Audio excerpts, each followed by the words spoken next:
It's like, oh, this is just the American way. This is just what we have to do. I'll tell you, I lose sleep at night. I hate debt. I am vexed by it.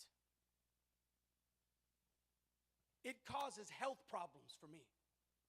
I have high blood pressure, and I get splitting headaches. Sometimes I feel like I'm having a stroke because debt is a curse.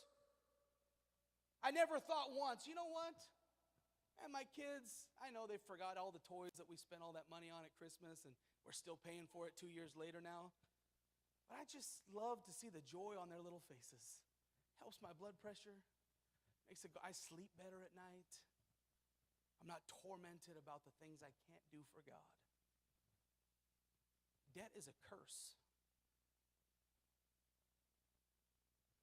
And Hosea says, my people are destroyed for lack of knowledge because we don't even think about it. And debt doesn't solve your problems. Well, I just need a loan for right now. And that's what we think. I just need it for right now. I just need to use the credit card to meet this particular need right now. And listen, I'm preaching to me. I'm not pontificating about something that I've figured out and wondering why the rest of the masses haven't got it yet. Debt doesn't solve the problem that you think is meeting the need that you have.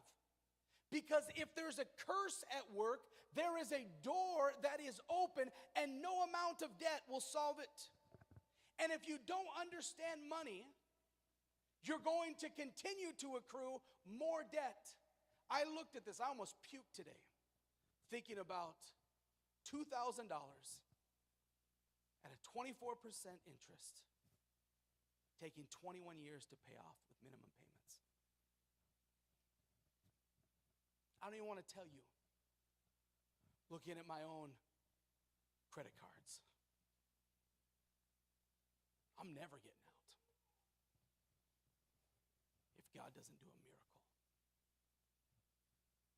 If something up here doesn't change. We talked about poverty mindsets.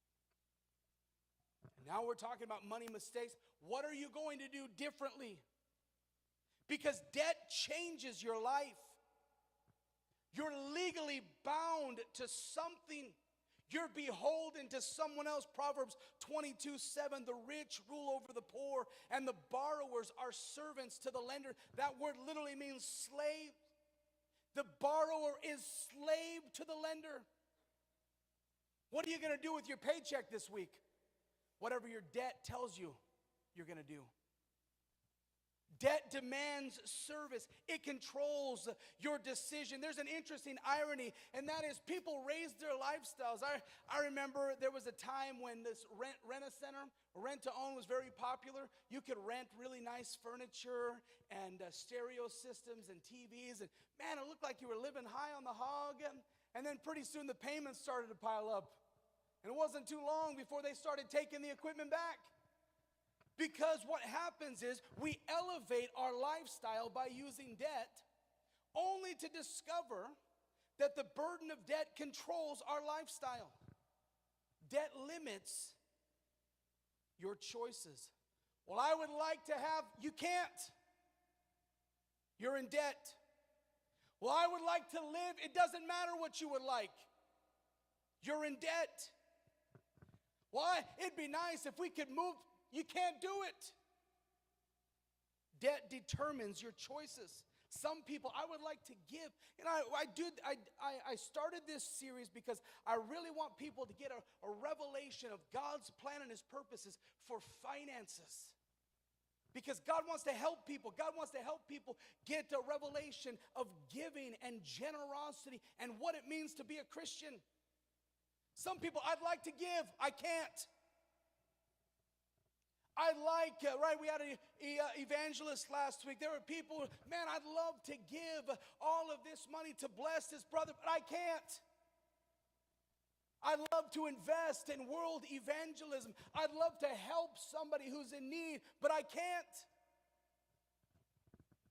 Some people are prevented in their destiny for God.